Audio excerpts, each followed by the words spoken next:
Bible में बातें बताया गया है उस प्रकार के सारे जो चिन्हों को हम अंतिम समय का जो चिन्हों को हम दुनिया में देख रहे हैं. வேதாகமத்திலே கடைசி காலத்தின் அடையாளங்களாக சொல்லப்பட்ட எல்லா காரியங்களும் நடந்து கொண்டிருக்கிற காலத்திலே நாம் இருக்கிறோம். और उस प्रकार का जब हम अंतिम समय को महसूस करते हैं, நாம் அந்த கடைசி காலங்களை நாம் உணரும் பொழுது बाइबल बतलाती है हम अपने आंखों को उठा के देखें. நாம் நம்முடைய கண்களை உயர்த்தி பார்க்க வேண்டும் என்று ஆண்டவர் வசனம் சொல்லுகிறது. हम घबराने के लिए बाइबल नहीं बतलाती है. நாம் கலக்கமடைவதற்கு அவசியம் இல்லை. जब इन बातों को हम समझ लेते हैं, நாம் இந்த காரியங்களை புரிந்து கொள்ளும் பொழுது आप और हम अंतिम समय में जी रहे हैं. நீங்களும் நானும் கடைசி காலத்திலே வாழ்கிறோம் हमारे என்று आंखों को हम उठा के देखना है यीशु आ रहा है. ஆண்டவர் இயேசு கிறிஸ்து வருகிறார் என்பதை நாம் அவரை நோக்கி பார்க்க வேண்டும் என்று வேதாகமம் சொல்லுகிறது. लेकिन ये अंतिम समय में जो बातें हो रहा है कभी-कभी हमें डराता होगा. ஆனால் இந்த கடைசி காலத்திலே நடக்கிற காரியங்கள் சில காரியங்கள் சில நேரங்களிலே நம்மை பயமுறுத்தலாம்.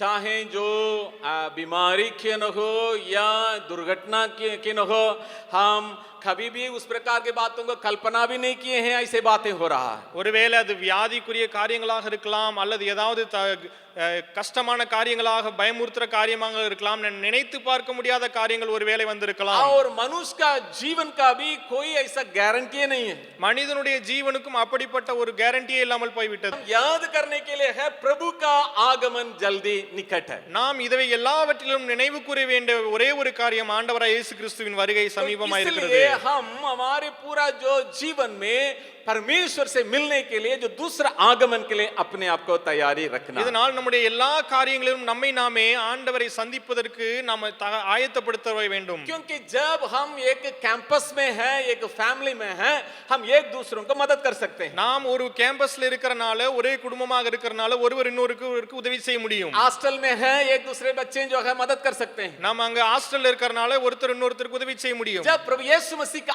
आगमन होगा, எப்பொழுது ஆண்டவராகிய இயேசு கிறிஸ்துவின் வருகை या இருக்குமோ हमारा मृत्यु होगा, அல்லது நம்முடைய மரணம் இருக்குமோ, चलो सोच रहे हैं सुरेश भाई सुबह आके पूरा मृत्यु के बारे में बात कर रहे हैं. நீங்க ஒருவேளை சிலர் நினைக்கலாம் சுரேஷ் பாய் வந்து காலையில எல்லாம் மரணத்தை குறித்து பேசுகிறார். डरा रहा, मृत्यु आ रहा है, ये आ रहा है, एक्सीडेंट हो रहा है, यही बोल रहा है. அங்கே பயமுறுத்துகிறார், மரணம் வருது, ஆக்சிடென்ட் ஆகுது, இப்படி வருது, அப்படி ஆகுதுன்னு. हम कुछ भी सोचे मृत्यु तो आना ही है. நீங்கள் என்ன நினைத்தாலும் சரி மரணம் வந்துதான் ஆக வேண்டும். ये दूसरा यीशु मसीह का दूसरा आगमन आना है, नहीं तो हमारा मृत्यु आना है. அல்லது கிறிஸ்துவின் இரண்டாம் வருகை வந்தே ஆக வேண்டும்.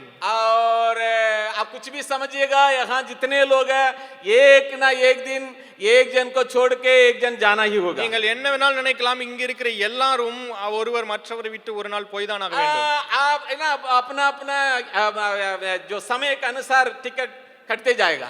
நமக்கு நியமிக்கப்பட்ட நேரத்தின் அடிப்படையில் நம்ம போய் தான் ஆக வேண்டும். इसमें कोई परिवर्तन नहीं அதுல है. எந்த மாற்றமும் இல்லை. लेकिन हम इन बातों को मन में रखना होगा. ஆனால் இந்த காரியங்களை நாம் மனதிலே வைக்க வேண்டும். क्या मैं परमेश्वर से मिलने के लिए बिल्कुल तैयार हूँ? நான் ஆண்டவரை சந்திப்பதற்கு ஆயத்தமாக இருக்கிறேனா? कल क्या होने वाला है हम लोगों से कोई भी नहीं बोल सकते. நாளைக்கு என்ன நடக்கும் என்று நம்மள யாரும் சொல்ல अगले முடியாது. सप्ताह क्या होगा हम नहीं जानते हैं. வருகிற வாரம் என்ன நடக்கும் என்று யாரும் लेकिन சொல்ல विश्वास के முடியாது. साथ हम मई महीना के लिए टिकट कटवा दी. ஆனால் நம்ம விசுவாசத்தோடு மே மாசம் டிக்கெட் புக் பண்ணிட்டோம். दक्षिण जाने के लिए छुट्टी में जाने के लिए टिकट सब कटवा दी बहुत लोग. அங்கே மே மாசம் எல்லாம் ஊருக்கு போறதுக்கு எல்லாம் நிறைய பேர் டிக்கெட் புக் பண்ணிட்டோம். लेकिन हमारे अंदर में ये निश्चिंतता होना चाहिए प्रभु यीशु मसीह में मिलने के लिए मैं बिल्कुल तैयार हूं. ஆனால் நாம் இப்படி நம்முடைய வாழ்க்கையில இப்படிப்பட்ட ஒரு நிச்சயம் வேண்டும், ஆண்டவராகிய இயேசு கிறிஸ்துவை சந்திப்பதற்கு நான் ஆயத்தமாக இருக்கிறேன். इसलिए आज मैं एक चेतावनी का एक संदेश को मैं आपको सुनाने के लिए मैं चाहता हूं. நான் இன்றைக்கு உங்களுக்கு ஒரு எச்சரிப்பின் செய்தியை உங்களுக்கு நான் கொடுக்க விரும்புகிறேன். मेरे साथ खोलिएगा दूसरा तीमुथी उसका तीसरा अध्याय. वहां पौलुस अंतिम समय के बारे में क्या लिखता है? என்னோடு கூட சேர்ந்து திருப்புங்கள். 2 தீமோத்தேயு பவுல் 3வது அதிகாரத்திலே அங்கே கடைசி காலத்தினுடைய காரியங்களை சொல்லுகிறார். यहां पर पढ़ेंगे दूसरा तीमुथी उसका तीसरा अध्याय का पहला वचन से लेकर 5वां वचन तक हम देखेंगे. இங்கே 2 தீமோத்தேயு 3வது அதிகாரம் அதனுடைய 1வது வசனத்திலிருந்து 5வது வசனம் வரைக்கும் நாம் படிப்போம். पर यह स्मरण रख कि अंतिम दिनों में कठिन समय आएंगे, क्योंकि मनुष्य स्वार्थी, लोभी, डींग मार, अभिमानी, निंदक, माता पिता की आज्ञा टालने वाले, घृतन, अपवित्र, दया रहित, क्षमा रहित, दोष लगाने वाले, असंयमी, कठोर, भले के बैरी, विश्वासघाती, ढीठ, घमंडी और परमेश्वर के नहीं वरन सुख विलास ही के चाहने वाले होंगे. वे भक्ति का भेष तो धरेंगे पर उसकी शक्ति को ना मानेंगे। ऐसों से परे रहना।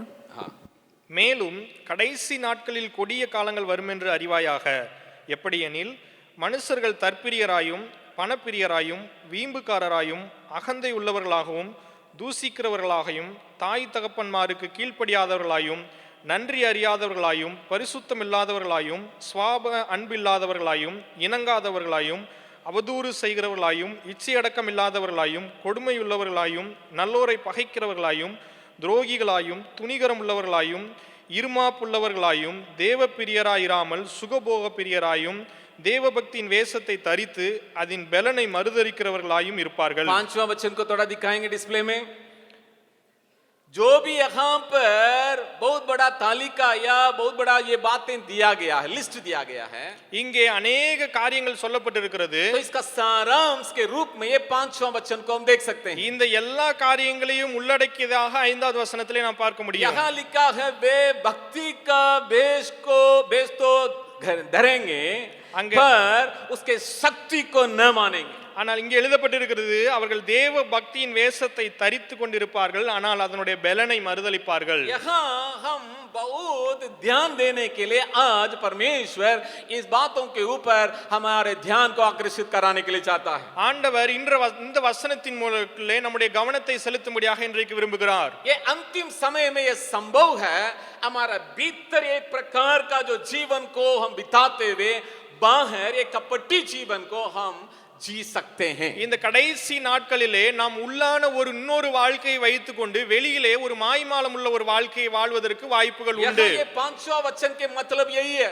இங்கே இந்த 5வது வசனத்தின் அர்த்தம் அதுதான். मसीह लोगों के अंदर इस प्रकार के बातें पाए जाने का पूरा संभावना है. கிறிஸ்தவர்களுடைய வாழ்க்கைக்குள்ளே இப்படிப்பட்ட காரியங்கள் இருப்பதற்கு வாய்ப்புகள் உண்டு. लेकिन जो परमेश्वर का दूसरा आगमन होगा वो न केवल बाहरी बातों को देखता है भीतरे हर एक बातों को देखता है. ஆனால் ஆண்டவராய் இயேசு கிறிஸ்துவின் இரண்டாம் வருகையின் போது அவர் வெளிப்படையான காரியங்களை பார்க்கிறவராய் மாத்திரம் இல்லாமல் நம்முடைய உள்ளான காரியங்களையும் அவர் பார்க்கிறவராய் हम इन இருக்கிறார். बातों को एक वचन के द्वारा देखेंगे. நாம் இந்த காரியங்களை ஒரு வசனத்தின் மூலமாக பார்க்கலாம். और सबोपदेशक இங்க பிரசங்கி எழுதின उसका புத்தகம் 12वां अध्याय அதனுடைய 12வது அதிகாரம் और उसका आखिरी वचन को हम देखेंगे. அதனுடைய கடைசி வசனத்தை நாம் பார்ப்போம். सबोपदेशक उसका 12वां अध्याय का आखिरी वचन. பிரசங்கி 12வது அதிகாரத்தின் கடைசி வசனம். क्योंकि परमेश्वर हाँ. सब कामों और सब गुप्त बातों का सब गुप्त बातों को चाहे वे भली हो या बुरी न्याय करेगा. ஒவ்வொரு கிரியையையும் அந்தரங்கமான ஒவ்வொரு காரியத்தையும் நன்மையானாலும் தீமையானாலும் தேவன் நியாயத்திலே கொண்டு வருவார். आज इन बातों में हम बहुत होशियार के साथ जीवन बिताने का जरूरत है. இந்த காரியங்களின் மேலே நாம் மிகவும் கவனமுடையவர்களாய் ஜீவனம் செய்வது நம் அவசியமாய் காணப்படுகிறது. क्योंकि हम बाहरी बातों से संतुष्टि के साथ हमारा मसीह जीवन को सेवकाई को करने का पूरा संभावना है. ஏனென்று சொன்னால் வெளிப்படையான காரியங்களை கொண்டு ஒரு சந்தோஷமாக நம்மை நாமே திருப்திப்படுத்திக் கொண்டு நாம் ஊழியத்தை செய்வதற்கு வாய்ப்பு உண்டு. हमारे सफलताएं हमारे अंदर एक तृप्ति को दे सकता है. நமக்கு கொடுக்கப்படுகிற அந்த வெளிப்படையான காரியங்கள் உள்ளுக்குள்ள ஒரு திருப்தியை கொடுப்பதற்கு வாய்ப்பு உண்டு. हमारे जो बाहरी जो खूबियां हमारे अंदर में एक तृप्ति को दे सकता है. நம்முடைய வெளிப்படையான திறமைகள் நமக்கு ஒரு திருப்தியை கொடுப்பதற்கு வாய்ப்பு உண்டு. हमारे जो प्रचार हमारे जो सेवकाई का सफलताएं दूसरों लोगों के सामने उनके लिए एक तृप्ति को दे सकता है. நம்முடைய பிரசங்கம் அதன் மூலமாக கிடைக்கிற பிரதிபலன்கள் வெளிப்படையாக மற்றவர்கள் மூலமாக கொடுக்கப்படுகிற பலன்களை கொண்டு நமக்கு ஒரு திருப்தியை கொடுக்க முடியும். परमेश्वर का न्याय कैसा होगा? ஆனால் ஆண்டவருடைய நியாய தீர்ப்பு எப்படியாக இருக்கும்? गुप्त बातों को भी न्याय करेगा. அவர் உள்ளான காரியங்களையும் அவர் கொண்டு நியாயம் தீர்க்கிறவராக இருக்கிறார். जो है और एक वचन है बहुत अच्छा से लिखा हुआ उन वचनों को भी हम लोग देखेंगे. இன்னொரு இடத்திலே மிகவும் அருமையாக எழுதப்பட்டிருக்கிறது அந்த வசனத்தை பார்ப்போம். 1 கொரிந்தியர் 4ஆம் அதிகாரம். पहला कोरिन्थियों उसका 4 अध्याय. 1 கொரிந்தியர் 4ஆம் அதிகாரம். और उसका 5वां वचन को हम लोग देखेंगे. அதனுடைய 5வது வசனத்தை நாம் பார்க்கலாம். इसलिए जब तक प्रभु न आए समय से पहले किसी बात का न्याय ना करो. वही अंधकार की छिपी बातें ज्योति में दिखलाएगा और मनों के अभिप्रायों को प्रकट करेगा. तब परमेश्वर की ओर से हर एक की प्रशंसा होगी.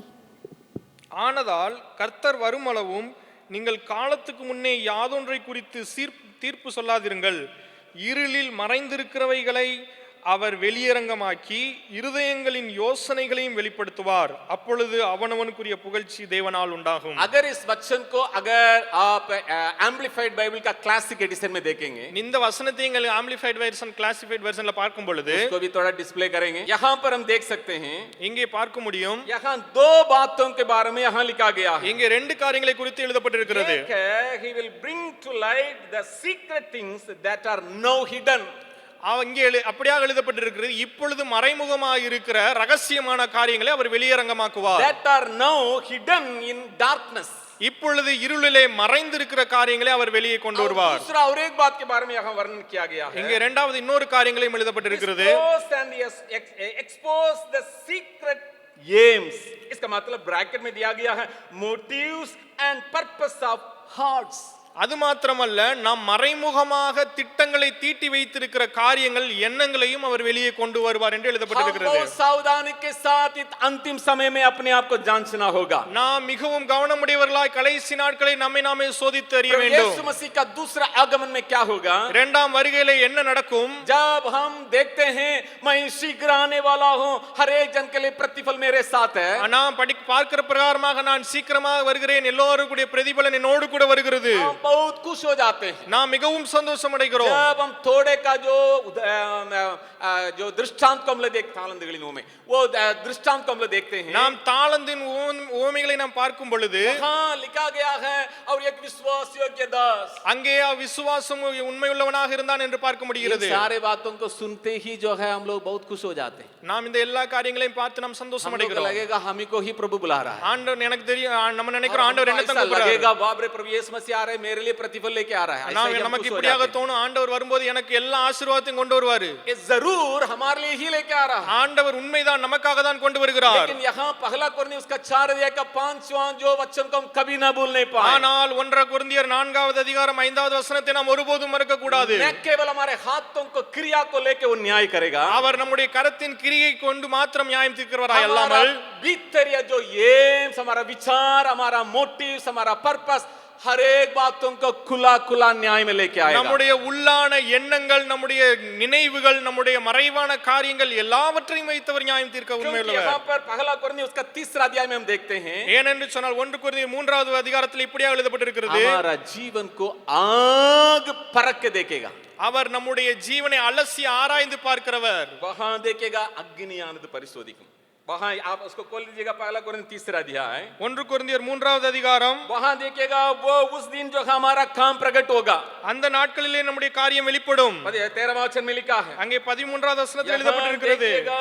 और वहां लिखा है, और वो जो है अग्नि, जो आग जो है उसको परख के देखेगा. அது அக்கினியினாலே சோதிக்கப்பட்டு வெளிப்படுத்தப்படும். आज हम थोड़ा सा हम विचार करेंगे, நாம் கொஞ்சம் நினைத்து பார்க்கலாம். क्या मेरा जीवन परमेश्वर के सामने सही है? என்னுடைய ஜீவன், என்னுடைய வாழ்க்கை ஆண்டவருக்கு முன்பாக சரியாக இருக்கிறதா? मेरे हाथों का क्रिया परमेश्वर के सामने सही है? என்னுடைய கரத்தின் கிரியைகள் ஆண்டவருக்கு முன்பாக சரியாக இருக்கிறதா? मेरा विचार परमेश्वर के सामने सही है? என்னுடைய எண்ணங்கள் ஆண்டவருக்கு முன்பாக சரியாக இருக்கிறதா? आप हॉस्टल में रहने वाले बच्चे हो सकते हैं. நீங்கள் ஒருவேளை ஹாஸ்டல்ல இருக்கிற பிள்ளையாக இருக்கலாம். वार्डन आपको कह सकते हैं, बाप रे बहुत समझदार जो है, एकदम बच्ची है. வார்டன் உங்களை குறித்து இப்படியாக சொல்லலாம், நல்ல நல்ல ரொம்ப நல்ல பிள்ளை, एकदम समझदार, एकदम स्टूडेंट है. ரொம்ப அருமையான பிள்ளை. क्या आपके विचार परमेश्वर के सामने सही है? என்ன உங்களுடைய எண்ணங்கள் ஆண்டவருக்கு முன்பாக சரியாக இருக்கிறதா? हम सेवकाई में रहते हैं, நாம் ஊழியத்தில் இருக்கிறோம், हम एक डिपार्टमेंट में काम करते हैं, நாம் अनेक டிபார்ட்மென்ட்ல ஊழியம் एक செய்கிறோம், अगुवा के नीचे हम आधीन में रह के काम करते हैं, நாம் தலைவருக்கு கீழாக இருந்து ஊழியம் செய்கிறோம், हम एक अगुवा होके अन्य लोगों को मार्गदर्शन दिखाते हैं, அல்லது நாம் தலைவர்களாக இருந்து अनेகருக்கு நாம் ஆலோசனை हमारे கொடுக்கிறோம், हाथ में दिया गया बातों को हम ऑर्गेनाइज करते हैं. நாம் நமக்கு கொடுக்கப்பட்ட காரியங்களை நாம் செய்கிறோம். क्या हमारा मोटिव परमेश्वर के सामने सही है? நம்முடைய எண்ணங்கள் ஆண்டவருக்கு முன்பாக சரியாக இருக்கிறதா? हमारे जो है विचार परमेश्वर के सामने सही है? நம்மளுடைய நினைவுகள் ஆண்டவருக்கு முன்பாக சரியாக இருக்கிறதா? आज हम हर एक जन अपने आप को जांचना होगा, क्योंकि ये हमारे अनंत जीवन के साथ संबंधित है। ஏன் என்று இது நாம் ஒவ்வொருவரையும் நினைத்து பார்க்க வேண்டிய விஷயம், தற்பரிபோதனை செய்ய வேண்டிய விஷயம். ஏன் என்று சொன்னால் நம்முடைய நித்திய வாழ்க்கையின் சம்பந்தப்பட்ட விஷயம். मैं कुछ बातों को आपसे कहना है। நான் சில காரியங்கள் உங்களுக்கு சொல்ல விரும்புகிறேன். जिस जगह में हमारा जीवन परमेश्वर के सामने सही है, எந்தெந்த இடங்களிலே நம்முடைய வாழ்க்கை ஆண்டவருக்கு முன்பாக சரியாக இருக்கிறதோ, समय को मन में रखते हुए जितने बातों को मैं कह पाऊंगा उतने ही बातों को मैं कहूंगा, நான் நேரத்தை மனதில் வைத்தவனா எவ்வளவு காரியங்களை உங்களுக்கு சொல்ல முடியுமோ அந்த காரியங்களை மாத்திரம் நான் क्योंकि சொல்லுகிறேன். आप और हम एक दिन परमेश्वर के सिंहासन के सामने खड़ा होना। ஏன் என்று சொன்னால் நீங்களும் நானும் ஒரு நாள் ஆண்டவருடைய சிங்காசனத்துக்கு முன்பாக நிற்க வேண்டும். बच्चे और बड़े, मैं आपसे और एक बार कहने के लिए मैं चाहता हूं, சிறியோரே பெரியோரே உங்களிடத்தில் நான் சொல்ல விரும்புகிறேன். न्याय सिंहासन के सामने जो दिन आएगा, अभी जिन बातों को हम देखते हैं, सुनते हैं, समझते हैं, उससे भयानक होगा। நாம் நியாயாசனத்திற்கு முன்பாக நிற்கிற இந்த காரியங்கள், நாம் கேட்கிற படிக்கிற காரியங்களை நாம் அங்கே நிற்கும்போது பயங்கரமாக இருக்கும். हम जो कल्पना करते हैं उससे एकदम भयंकर होगा। நாம் நினைத்து பார்ப்பதை காட்டிலும் அங்கே பயங்கரமாக இருக்கும். एक न्याय का जो न्यायों की किताब में एक बात लिखा गया है, அங்கே ஒரு காரியம் நியாயத்தீர்ப்பை பற்றி எழுதப்பட்டிருக்கிறது. एक शहर को छुड़ाने के लिए, बचाने के लिए एक साधारण गरीब व्यक्ति, साधारण व्यक्ति ने प्रयास किया। அங்கே ஒரு இடத்தை, ஒரு நகரத்தை பாதுகாப்பதற்காக சாதாரண மனிதர் பிரயாசப்பட்டார். வேதம் சொல்லுகிறது उनका काम को कोई उसके बारे में कोई सोचा भी नहीं, அவருடைய கிரியையை யாரும் எண்ணி கூட பார்க்கவில்லை, उसके बारे में कोई विचार ही नहीं किया, அவரை குறித்து யாரும் நினைத்து பார்க்கவில்லை. बाइबल उसको बतलाती है। ஆனால் வேதம் சொல்லுகிறது जब न्याय सिंहासन के सामने रहेंगे, நாம் எப்பொழுது நியாய தீர்ப்புக்கு முன்பாக இருக்கும் பொழுதோ, जैसा देखते हैं वैसा नहीं रहेगा, भयंकर हो सकता है। நாம் எப்படியாக நினைக்கிறோமோ அப்படியாக இருக்காது, அது பயங்கரமாக இருக்கும்.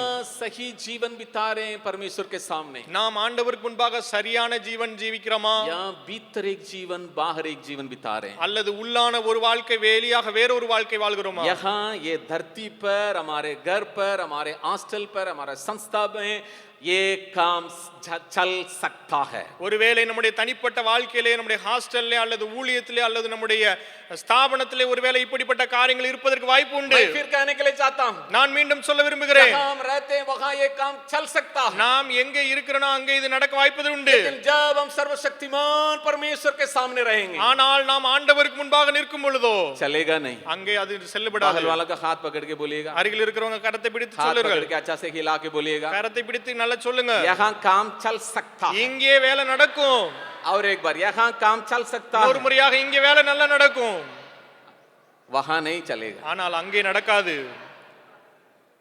इसलिए प्रभु यीशु मसीह कपटी लोगों के बारे में ज्यादा एकदम गुस्सा में बहुत कुछ बताया। அதனாலதான் ஆண்டவராய் இயேசு கிறிஸ்து மாய்மானம் உள்ளவர்களை பற்றி அதிகமாக நிறைய காரியங்களை अगर आप சொன்னார். मत्ती सुसमाचार 23वां अध्याय को देखेंगे, நீங்கள் மத்தேயு எழுதின சுவிசேஷம் 23ஆம் அதிகாரத்திலே பார்ப்பீர்கள் என்று சொன்னால், इस प्रकार के लोगों को बहुत एकदम परमेश्वर बताते हुए हम देख सकते हैं। அங்கே இப்படிப்பட்ட மனிதர்களை குறித்து अनेक காரியங்களை ஆண்டவர் இயேசு கிறிஸ்து சொன்னதை பார்க்க सबसे முடியும். पहले हम देखने जा रहे हैं हमारा प्रेम कैसा है। முதலாவது நாம் பார்க்க போகிறோம் நம்முடைய அன்பு எப்படிப்பட்டது. रोमियो की पत्री उसका 12वां अध्याय, ரோமர் எழுதின சுவிசேஷம் அதனுடைய 12வது रोमियो की அதிகாரம், पत्री उसका 12वां अध्याय, மன்னிக்கும் ரோமர் எழுதின நிருபம் அதனுடைய 12வது அதிகாரம், उसका 9वां वचन को हम लोग देखेंगे।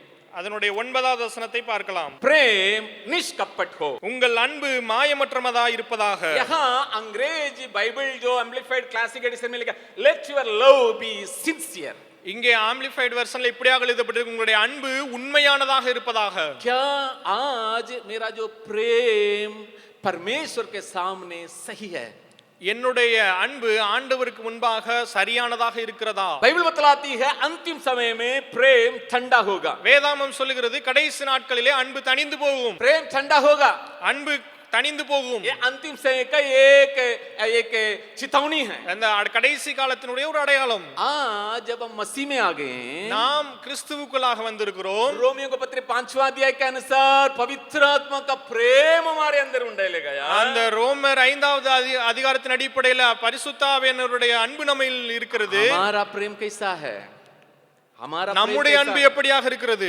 क्या परमेश्वर के सामने कह सकते हैं मैं बाहर कैसा दिखाई पड़ता हूं, प्रेमी है करके, वैसा मेरा प्रेम सही है? நாம் ஆண்டவருக்கு முன்பாக சொல்ல முடியுமா, வெளியே இப்படியாக நான் ரொம்ப அன்பானவர் என்று சொல்லப்படுகிறது போல உள்ளுமாக உண்மையான அன்பு அப்படியாக உள்ளுக்குள்ளும் இருக்கிறதா? क्या हमारा प्रेम निष्कपट है? அல்லது நம்முடைய அன்பு மாய்மாலமாக இருக்கிறதா? दो प्रकार का प्रेम को हम दुनिया में देख सकते हैं। இரண்டு வகையான அன்புக்குரிய காரியங்களை இந்த உலகத்திலே நாம் பார்க்க कुछ முடியும். लाभ को या कुछ बातों को प्राप्त करने के लिए प्रेम करते हैं। முதலாவது சில காரியங்களை பெற்றுக்கொள்வதற்காக சில அன்பு இருக்கும். इसलिए लड़का लड़की जब प्रेम करते हैं இதனால அந்த ஆண் பெண் வாலிபர்கள் பெண்கள் லவ் பண்ணும் பொழுது और ऐसा लगता है बाप रे उनके समान ऐसा हमें प्रेम करने के लिए कोई नहीं है। இப்படியாக இருக்கும் அவர்களை போல என்னை நேசிப்பதற்கு ஒருவருமே இல்லை. माँ बाप से भी बढ़कर प्रेम, அம்மா அப்பாவோட அதிகமாக நேசிக்கிறார்கள். बाप रे बाप, ऐसा लगेगा। அப்படியாக இருக்கும். लेकिन अगर आप देखेंगे ஆனால் நீங்கள் உண்மையாக நினைத்து பார்ப்பீர்கள் என்று சொன்னால் कुछ तो पाने के चक्कर में ही प्रेम करते हैं। அங்கிருந்து எதையாவது பெற்றுக்கொள்வதற்காக தான் அந்த அன்பு शायद இருக்கும். तुम्हारा सुंदरता हो सकता है, ஒருவேளை அழகுக்காக या இருக்கலாம், तुम्हारा पैसा हो सकता है, அல்லது ஒருவேளை பணத்திற்குரிய காரியமாக और இருக்கலாம், या और कुछ बातें हो सकता है, அல்லது வேற ஏதாவது காரியமா या இருக்கலாம், जमीन या धन दौलत या कुछ भी हो सकता அல்லது है। இடம் சொத்து ஏதாவது காரியமாக இருக்கும். अगर अन्यथा एक दिन में कैसा प्रेम आ जाएगा, कल देखा आज बेच दिया, बाप रे, இல்லன்னா ऐसा। ஒரே நாள் எப்படி அப்படி பயங்கரமான அன்பு வரும். इसका मतलब कुछ पाने के लिए, அதனுடைய அர்த்தம் என்னவென்று சொன்னால் नहीं तो எதையாவது एक பெற்றுக்கொள்வதற்கு. दिन में ऐसा प्रेम नहीं आएगा। இல்லன்னா ஒரே நாள் அப்படிப்பட்ட அன்பு வராது. और एक प्रेम है இன்னொரு அன்பு உண்டு, बिल्कुल अंदर जो है कुछ भी नहीं है, உள்ள ஒன்றுமே இல்லை. कभी कभी गाली देते हैं अंदर சில நேரங்கள் உள்ள பயங்கரமா திட்டுவாங்க, और बाहर जो होते हैं प्रेज द लॉर्ड, ஆனா வெளியில பிரைஸ் தி லார்ட் हाथ भी नहीं मिलाते, प्रेज द लॉर्ड, கையை கூட மில்ல மாட்டாங்க, கும்பிட்டுருவாங்க. और कोई के गले लगाते हैं, சிலர் கட்டி பிடித்துருவாங்க. लेकिन जो हृदय जो है दूर है, ஆனால் உள்ள இருதயம் ரொம்ப தூரத்துல இருக்கு. अंदर गाली दे रहा है, सामने आ गया, सामने आ गया, हाँ வந்துட்டான், முன்னாடி வந்துட்டான். कल ऐसा बताया, நேத்து இப்படியா சொன்னேன், पिछले महीना तुम्ही क्या चलते ऐसा काम हुआ, கடைசி மாசம் உன்னால தான் இப்படி लेकिन हम ஆயிடுச்சு. बोलते हैं प्रेज द लॉर्ड, ஆனால் முன்னாடி பார்த்து பிரைஸ் தி லார்ட் गले लगाते हैं, அங்க கட்டி பிடித்து விடுகிறோம். और हम बहुत कुछ हम लोग बाहर दिखाते हैं। அந்த வெளியில अनेक காரியங்களை காண்பிக்கிறோம். ये दो प्रकार का प्रेम जो है न केवल मनुष्य के साथ परमेश्वर के साथ भी हम कभी कभी करते हैं। இந்த ரெண்டு வகையான அன்பை நாம் மனிதர்களிடத்தில் மாத்திரமல்ல சில நேரங்களில் ஆண்டவரிடத்திலும் நாம் காட்டுகிறோம். परमेश्वर को भी हम कुछ बातों को पाने के लिए हम प्रेम करते हैं। ஆண்டவரிடத்திலிருந்து சில காரியங்களை பெற்றுக்கொள்வதற்காக அவரை நேசிக்கிறோம். कभी बिल्कुल कुछ नहीं रहेगा, काली काली रहेगा, சில நேரங்களில் ஒண்ணுமே இருக்காது, காலியா இருக்கும். प्रेम करूंगा ऐसा कहते हैं हम। நான் ரொம்ப ஆண்டவரிடத்தில் உண்மையா ஆராதிக்கிற மாதிரி காட்டுவோம். अंदर प्रेम प्रेम कुछ नहीं है, உள்ள ஒண்ணுமே இல்ல, एकदम काली है, உள்ள எல்லாம் காலி. क्योंकि क्वायर गा रहा है, ஏன்னா கொயர் பாடுது, म्यूजिक बजाया जा रहा है, அங்க மியூசிக் வாசிக்கிறாங்க, सब कोई गा रहा है, எல்லாம் பாடுறாங்க. और सबको बोल दिया, चलाने वाले हाथ उठा वो इसलिए बोल रहे हैं प्रेम। अब देखने में लगेगा बाप रे बाप एकदम प्रेम कर रहा है, और ज्यादा நடத்துறவர் சொல்லிட்டார் கையெல்லாம் உயர்த்தி ஆராதனை செய்யுங்க, அதனால மத்தவங்க எல்லாம் நினைப்பாங்க அப்படியாக நடத்துவாங்க. ये संभावना है हम दोनों से, मनुष्य और परमेश्वर से इस प्रकार का प्रेम करने का संभावना। இதற்கு வாய்ப்பு உண்டு, மனிதர்களிடத்திலும் தேவனிடத்திலும் இப்படிப்பட்ட அன்பை நாம் காட்ட पहले முடியும். मैं परमेश्वर से हमारा प्रेम कैसा है हम थोड़ा सा देखेंगे। முதலாவது ஆண்டவரிடத்திலே நம்முடைய அன்பு எப்படியாக இருக்கிறது அதை நாம் பார்ப்போம். यहाँ हम प्रकाशित वाक्य में दूसरा अध्याय में हम देखते हैं, இங்கே வெளிப்படுத்தின விசேஷம் 2வது அதிகாரத்திலே நாம் இதை பார்க்கிறோம். एफिसुस का जो कलीसिया के लोगों के लिए परमेश्वर कुछ बातों को कह रहे हैं। அங்கே எபேசு சபை குறித்து ஆண்டவர் சில காரியங்களை சொல்லுகிறார். वहां और उस वचनों को हम जानते हैं, அந்த வசனங்களை நாம் அறிந்திருக்கிறோம். वहां उस कलीसिया के बारे में बहुत कुछ बातें लिखा गया है। அங்கே அந்த சபை குறித்து अनेक காரியங்கள் எழுதப்பட்டிருக்கிறது. अगर अच्छे अच्छे बातों को वहां हम देख सकते हैं, அங்கே நல்ல நல்ல காரியங்களை நாம் பார்க்க முடிகிறது. वो सहनते हुए प्रयास करने वाले बातें वहां लिखा गया है, அங்கே அவர் சகித்து கொண்டு பொறுமையா இருக்கிற காரியங்களை பார்க்க முடிகிறது. और उन लोगों की क्रिया के बारे में लिखा गया है, அவருடைய கிரியைகளுக்குரிய காரியங்கள் எழுதப்பட்டிருக்கிறது. और दूसरों को परख के समझ लेता है उन बातें लिखा गया है, அங்கே மற்றவர்களுடைய காரியங்களை புரிந்து கொள்ளுதலை குறித்து அவர்கள் எழுதப்பட்டிருக்கிறது. और परमेश्वर के नाम के निमित्त जो प्रयास करते हैं वो सारी बातें वहां लिखा गया है। அங்கே ஆண்டவருடைய நாமத்தின் நிமித்தமாக அவர்கள் பட்ட பிரயாசங்களை குறித்தும் எழுதப்பட்டிருக்கிறது. परमेश्वर एक ही बात को वहां पर मांग करता है, ஆனால் ஒரே ஒரு காரியத்தை ஆண்டவர் அந்த இடத்துல வெறுக்கிறார். जो शुरू में जो पहला जो प्रेम उसको तुम छोड़ दिया, நீ ஆரம்பத்திலே வைத்திருந்த அந்த அன்பை விட்டு விட்டாய். और पहला सा प्रेम को छोड़ दिया। நீ முதலாவது என்னிடத்திலே வைத்திருந்த அந்த அன்பை விட்டு விட்டாய். पहले का जो प्रेम कैसा रहा, ஆரம்பத்தினுடைய அன்பு எப்படியாக இருந்தது? और हम हर वक्त परमेश्वर का ध्यान में ही रहे, எல்லா நேரங்களிலும் ஆண்டவரை குறித்தே நினைத்துக் கொண்டிருந்தோம். हमें हमेशा हम परमेश्वर के ऊपर प्रेम करने के चलते हम परमेश्वर के पास जाते நாம் अनेक நேரங்களில் எல்லா நேரங்களிலும் அவரை நேசித்ததினாலே அவரிடத்தில் வந்தோம். और परमेश्वर का इच्छा को हम पूरा करते थे அவருடைய எண்ணங்கள் எல்லாவற்றையும் நிறைவேற்றினோம். और हम चाहते थे हमेशा हम परमेश्वर के साथ रहें. அதோடு கூட அவரோடு கூட எப்போதும் இருப்பதே நாம் விரும்பினோம். सही प्रेम करने वाला का लक्षण ऐसा ही होता है. சரியாக அன்பு கூறியவர்களுடைய அடையாளங்கள் இப்படிதான் இருக்கும். लेकिन यूहन्ना उसका 6 अध्याय में अगर आप देखेंगे நீங்கள் யோவான் 6வது அதிகாரத்திலே பார்ப்பீர்கள் என்று वहाँ சொன்னால் एक बहुत बड़ा झुंड यीशु के पीछे जाते हुए आप देख सकते हैं. அங்கே மிகப்பெரிய கூட்டம் இயேசுவை பின்பற்றி போனதை பார்க்க முடியும். वहाँ प्रभु कहता है ये भोजन को लेके और ये पृथ्वी का कुछ ऐसे बातों को लेके मेरे पीछे आते हो. இந்த உணவுக்காக இந்த உலகத்தினுடைய காரியத்திற்காக நீ என்னிடத்தை பின்பற்றி வருவாய் என்று சொன்னால் उसी प्रकार आप मेरे पीछे आते हैं. நீங்கள் அதேக்காக தான் என்னிடத்தில் வருகிறீர்கள். आज हम थोड़ा सा हम देख के हम अपने आप को जानने के लिए कोशिश करेंगे. இன்றைக்கு நாம் சில காரியங்களை நம்மை நாமே தற்பரிசோதனை செய்து பார்க்க வேண்டும். क्या परमेश्वर के ऊपर हमारा प्रेम सही है? ஆண்டவருக்குள்ளாக என்னுடைய அன்பு சரியாக இருக்கிறதா? अगर हम परमेश्वर से प्रेम करेंगे हम बुराई से हम अपने आप को अलग रखेंगे. நாம் ஆண்டவரை உண்மையாக நேசித்தோம் என்று சொன்னால் தவறான காரியத்திலிருந்து நம்மை தனிப்படுத்தி வைப்போம். हम दुनिया के बातों से हम अपने आप को अलग रखेंगे. இந்த உலகத்தினுடைய காரியத்திலிருந்து நம்மை தனிமைப்படுத்தி வைப்போம். इस सुबह के वक्त में आज हमारा भीतरीय भावना में परमेश्वर के ऊपर हमारा प्रेम कैसा है? இந்த காலை நேரத்திலே இந்த உள்ளான நம்முடைய வாழ்க்கையிலே ஆண்டவருக்குள்ளாக வைத்திருக்கிற அன்பு எவ்வளவாக எப்படியாக இருக்கிறது? कलीसिया में हम क्यों आते हैं? சபைக்கு நாம் ஏன் வருகிறோம்? का प्रेम के चलते मैं आता हूं. நான் ஆண்டவர் மேல் வைத்திருக்கிற அந்த அன்பின் நிமித்தமாக வருகிறேனா? परमेश्वर का प्रेम मेरे अंदर सही है. ஆண்டவர் மேலே வைத்திருக்கிற எனக்குள்ளாக இருக்கிற அன்பு சரியாக இருக்கிறதா? अगर मैं सही प्रेम को रखता நான் ஒருவேளை சரியான அன்பு விதத்தில் அன்பு வைத்திருந்தால் परमेश्वर के लिए मैं पर्याप्त समय देता. நான் ஆண்டவருக்கு என்று தனிப்பட்ட நேரத்தை கொடுப்பேன். परमेश्वर से मैं सही ढंग से बातें करता நான் ஆண்டவரிடத்திலே சரியாக பேசுவேன். और परमेश्वर से बातों को मैं सुनता. நான் ஆண்டவருடைய வார்த்தைகளை கேட்பேன். परमेश्वर हमसे बर्ताव करने पाए. ஆண்டவர் நம்மிடத்தில் இடைபடுவாராக. इसलिए पौलुस कहता है रोमियो उसका 8वां अध्याय में இதனால் தான் பவுல் ரோமர் 8வது और அதிகாரத்திலே ऐसा சொல்கிறார், प्रेम को मैं मसीह के ऊपर मैं रखता हूं நான் இப்படிப்பட்ட அன்பை கிறிஸ்துவின் மேலே வைத்திருக்கிறேன். तो इसलिए तलवार के न हो और भविष्य के न हो या कोई भी के न हो मुझे परमेश्वर से मुझे अलग नहीं कर सकता. அது பட்டயமா இருந்தாலும் சரி, மரணமா இருந்தாலும் சரி, ஜீவனா இருந்தாலும் சரி, எதுவா இருந்தாலும் சரி, அதை என்னை பிரிக்க முடியாது. जब हमारा प्रेम परमेश्वर के ऊपर सही रहेगा எப்பொழுது ஆண்டவர் மேலே நம்முடைய அன்பு சரியாக இருக்குமோ कुछ भी बातें हमें परमेश्वर से अलग नहीं कर அது सकता. என்ன காரியமா இருந்தாலும் சரி, அது ஆண்டவரிடத்திலிருந்து நம்மை பிரிக்க முடியாது. इसलिए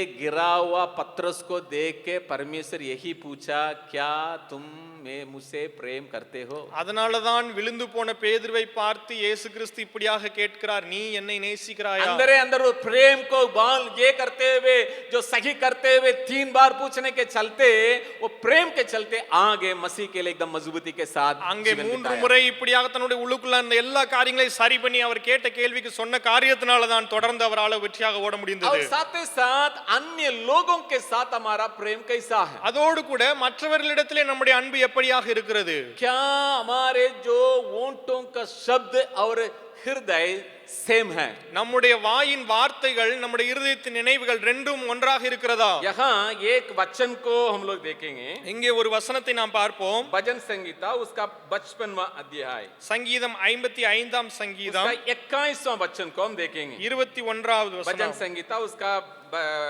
55 उसका 21. சங்கீதம் 55ஆம் சங்கீதம் 21.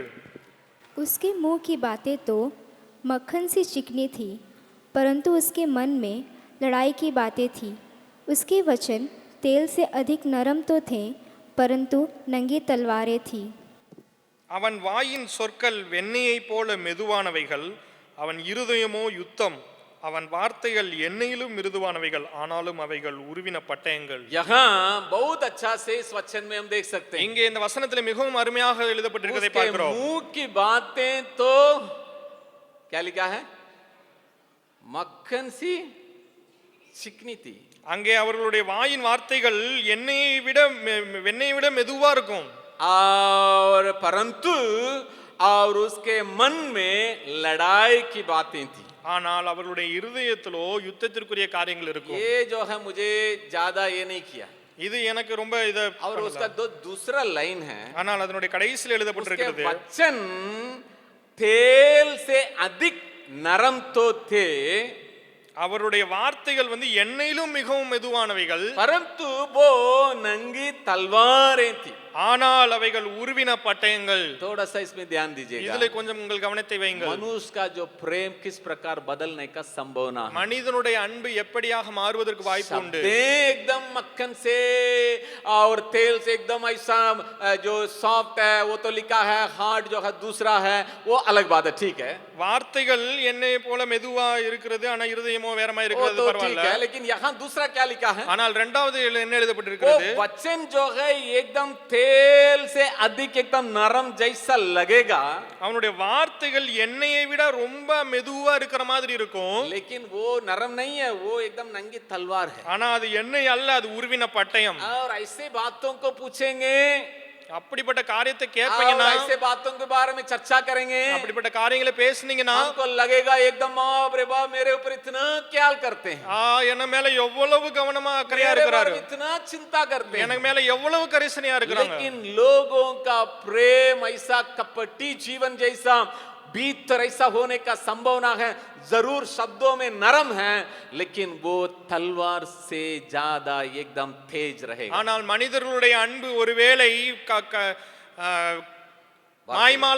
மாய்மாலம் உள்ளவர்களுடைய அன்பு இப்படியாக இருக்கும். வெளியில வாயின் வார்த்தைகள் எண்ணெயை போல மெருதுவாக இருக்கும், ஆனால் உருவின பட்டயம் போல பலன் அடிக்கக்கூடியதா இருக்கலாம். अगर हमारा प्रेम कपट के साथ रहेगा तो ऐसा जो होने का संभावना है। ஒருவேளை நம்முடைய அன்பு மாய்மாலம் உள்ளவர்களாக இருக்கும் என்று சொன்னால், धीरे धीरे धीरे धीरे बाहर तो मक्खन जैसा रहेगा, भीतर दूसरा रहेगा। மெதுவாக வெளியிலே எண்ணெயை போல மெருதுவாக இருக்கும், ஆனால் உள்ளே அங்க பட்டயம் போல கூர்மையானதாக இருக்கும். पता नहीं चलता है, வெளியே தெரியாதது. हम कपटी जीवन जीने के लिए हम शुरू करेंगे, நாம் மாய்மாலம் உள்ள வாழ்க்கை வாழ்வதற்கு ஆரம்பிப்போம். लेकिन शुरू में अच्छा से प्रेम किए थे, ஆனால் ஆரம்பத்தில் நம்ம நல்ல அன்பு செய்த உண்மைதான். लेकिन क्यों कुछ दिन होने के बाद इस प्रकार के जो बातें हमारे अंदर में आता है।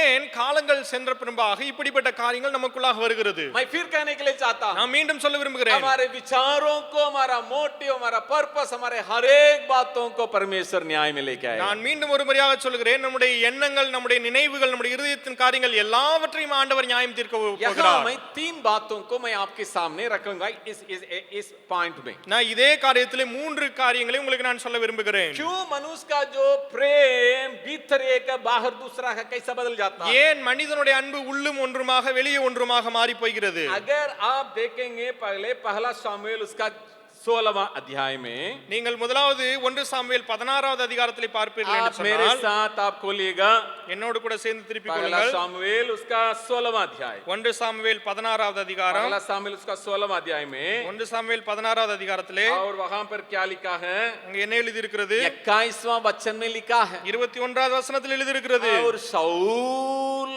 और दाऊद के ऊपर जो प्रेम क्या नया नया आया है, इसलिए அங்கே தாவீது சவுலினிடத்திலே வந்து அன்பு எப்படியாக இருந்தது, புதுசா வந்தாங்க, அதனால அப்படி இருந்தது. क्या लिखा है उसको पढ़ेंगे। அங்க என்ன எழுதி இருக்குது வாசிங்க.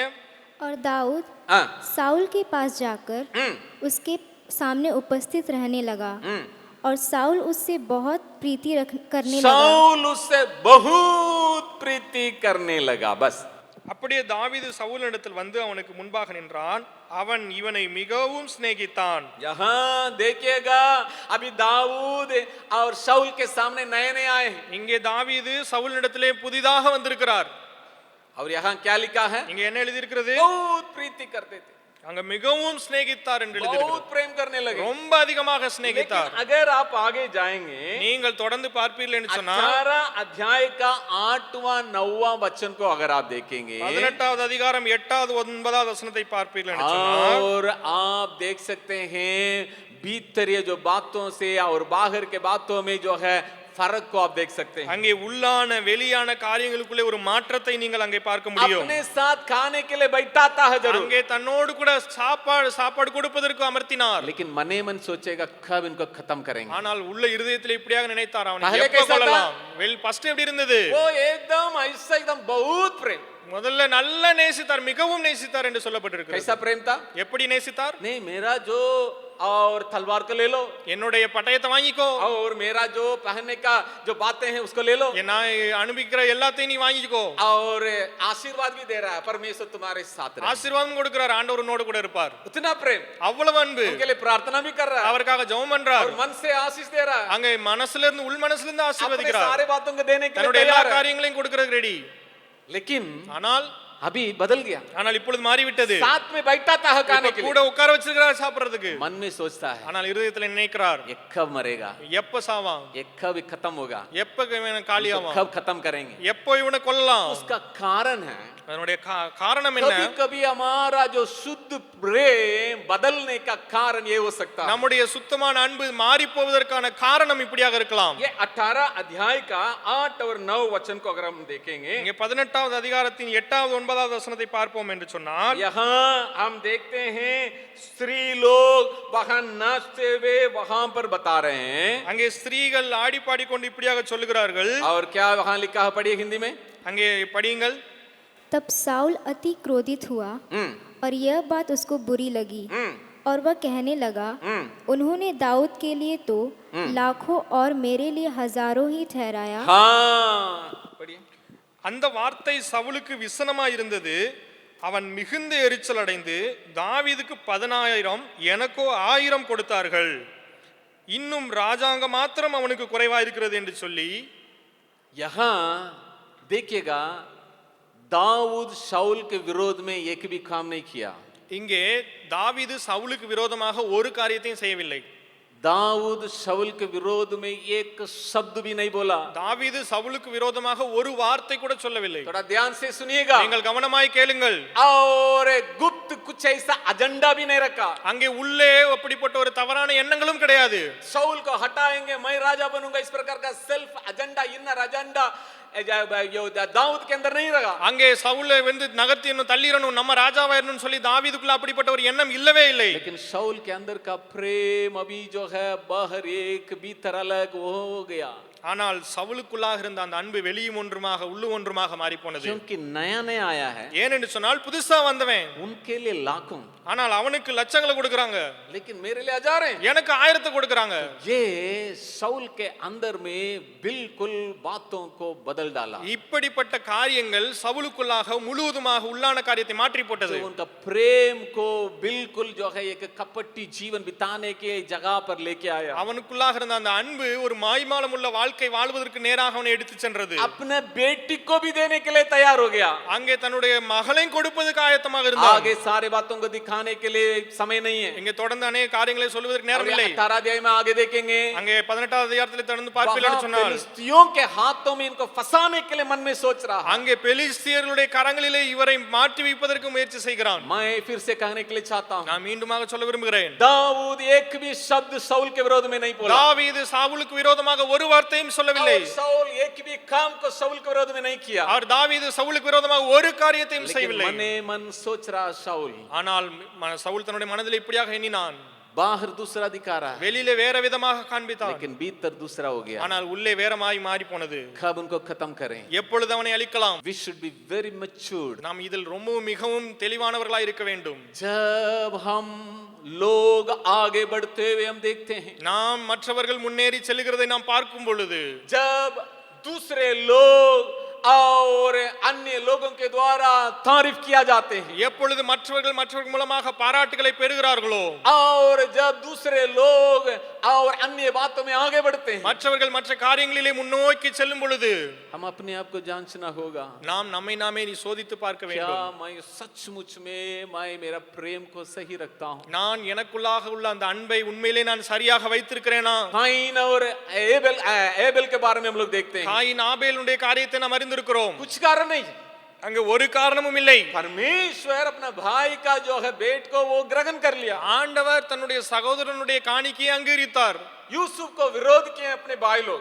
யோசேப்பை தன்னுடைய சகோதரர்கள் வெறுத்தார்கள். भाई लोगों का जो कुछ हानि नहीं पहुंचाया, झगड़ा नहीं किया, गाली नहीं दिया, कुछ नहीं किया. அங்கே சகோதரர்களுக்கு விரோதமாக சண்டை போடல, அவர்களை எதுவும் செய்யல, அவர்கள் எந்த தீங்கையும் ஏற்படுத்தல. 37वां अध्याय का 4 वचन में लिखा है. அங்கே 37வது அதிகாரம் 4வது வசனத்தில் எழுதப்பட்டிருக்கிறது. और पिताजी ज्यादा प्रेम करने के चलते ये लोग विरोध करते. அங்கே பிதாவானவர் அவரிடத்தில் அதிகமாக அன்பு காட்டினதுனால இவர்கள் அவரை விரோதித்தார்கள். जब हम दूसरों का उन्नति, दूसरों का कुछ बातों को हम लोग देखते हैं, நாம் மற்றவர்களுடைய வளர்ச்சியை நாம் பார்க்கும் பொழுது हम कपटी जीवन बिताने के जगह पर आने का संभावना. நாம் மாய்மாலமுள்ள வாழ்க்கை வாழுவதற்கு வாய்ப்புகள் உண்டு. जब हम परमेश्वर का इच्छा के अनुसार उन बातों को ग्रहण करने के लिए हम हार जाते हैं, நாம் ஆண்டவருடைய சித்தத்தின் பிரகாரமாக அந்த காரியங்களை ஏற்றுக்கொள்வதற்கு தோற்று போகும் பொழுது हम बाहर एक जो प्रेम भीतर दूसरे बातों को रखने की जगह पर हम आ நாம் सकते हैं. வெளியிலே ஒரு அன்பு உள்ளே இன்னொரு அன்பு நாம் வைப்பதற்கு ஒரு இடத்துல வந்து விடுகிறோம். दूसरा, जब ज्यादा समय बढ़ते जाता है, நாம் எப்பொழுது இரண்டாவது நேரம் அதிகமாக சொல்லி போய் கொண்டிருக்கிற போது जो कभी कभी दूसरों का जो कमियों को हम लोग देखते हैं, நாம் மற்றவர்களுடைய குறைகளை நாம் பார்க்கிறோம். दूसरों का कमियों को हम लोग देखते நாம் हैं. மற்றவர்களுடைய குறைகளை நாம் பார்க்கிறோம். जब ज्यादा देर हम बात करते हैं, நாம் ரொம்ப நேரம் பேசும் பொழுது चाहे कोई भी क्यों न हो, யாரா இருந்தாலும் சரி, तो के काम 15वां अध्याय में देखेंगे, இங்கே அப்போஸ்தலர் நடபடிகள் 15வது அதிகாரத்தை பார்ப்பீர்கள் என்று वहां पर சொன்னால் साथ में मिलके वहां सेवकाई में आगे बढ़ रहे हैं. அங்கே எல்லாருமாக இணைந்து ஊழியத்திலே முன்னேறி செல்கிறார்கள். और वहां 36वां वचन से लेकर पढ़ने का जरूरत नहीं है. அங்கே வசனத்தை படிப்பதற்கு அவசியமில்லை. 36வது வசனத்திலிருந்து यहाँ पौलुस कहता है, हम लोग जाएंगे अपने जो जहां जहां हम सुसमाचार सुनाए, वहां हमारे भाई लोग कैसा हम लोग देखने के लिए जाएंगे. அங்கே நம்ம அப்படியே போவோம், எங்கெல்லாம் போய் சுவிசேஷம் அறிவிப்போமோ அங்கெல்லாம் நம்முடைய சகோதரர்களை பார்ப்போம். लेकिन बरनबा का कहना है और मरकुस को भी लेके जाएं. அங்கே பர்னபா சொல்கிறார், மார்க்குவையும் கூட்டிட்டு போகணும் அப்படின்னு लेकिन சொல்லி. देखिएगा ये बात में थोड़ा सा वहां एक दूसरों के साथ मेल नहीं बैठ पाया. அங்கே இந்த காரியத்து நிமித்தமா ஒருத்தருக்கு ஒருத்தர் அங்க ஒத்து போல.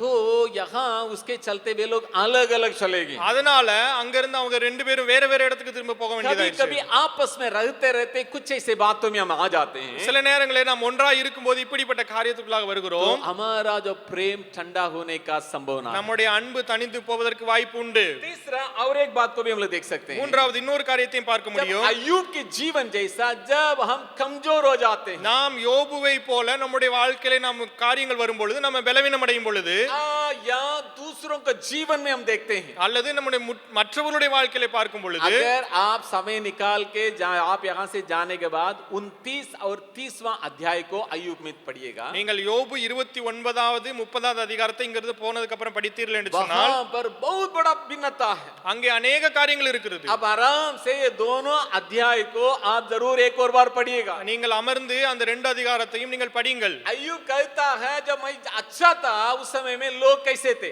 நான் நன்றாக இருந்தபோது யோபு சொல்கிறார், ஜனங்களின் இடத்தில் எப்படியாக இருந்தார்கள். लेकिन जब मेरे बातें सब खत्म हो गया, ஆனால் எனக்குரிய காரியங்கள் எல்லாம் முடிந்து போன केवल பின்பாடு हड्डी हड्डी दिखाई पड़ता है, என்னுடைய எலும்புகள் எல்லாம் தெரியும் பொழுது, पत्नी भी साथ में नहीं है, என்னுடைய மனைவியும் கூட बच्चे இல்லாத भी போது, साथ में नहीं है, பிள்ளைகளும் இல்லாத और போது, मैं कुछ नहीं कर पा रहा. நான் ஒண்ணும் செய்ய முடியாத பொழுது, लेकिन यहाँ दोस्त के नाम पर तो लोग आते हैं, ஆனால் நண்பன் என்று சொல்லிக் கொண்டு என்னிடத்தில் இங்க வருகிறார்கள். वो भी मुझे दुख पहुंचाने के लिए. அவர்களும் என்னை கஷ்டப்படுத்துகிறார்கள். कभी कभी हमारा जीवन में भी ये होने का संभावना சில है. நேரங்களிலே நம்முடைய வாழ்க்கையிலும் இது நடப்பதற்கு வாய்ப்பு உண்டு. जब लोग बातों में कम हो जाते हैं और लोगों के जीवन में हम कमियों को देखते हैं, நாம் மற்றவர்களுடைய வாழ்க்கையிலே நாம் குறைவுகளை பார்க்கும் பொழுது, तंदुरुस्ती में कमी को हम देखते हैं, அவர்களுடைய பொருளாதாரத்திலே நாம் குறைவை பார்க்கும் और பொழுது, आर्थिक बातों में कमियों को देखते हैं, அல்லது அவருடைய மற்ற காரியங்களில் நாம் தனி குறைவை பார்க்கும் பொழுது, हमारा जो प्रेम में हम ठंडा होने का संभावना है. நம்முடைய அன்பிலே நாம் குறைந்து போவதற்கு வாய்ப்பு உண்டு. आज हम परमेश्वर के सामने अपने आप को थोड़ा सा जांचेंगे. இன்றைக்கு நம்முடைய ஆண்டவருக்கு முன்பாக நம்மை நாமே நிதானித்து பார்ப்போம். ये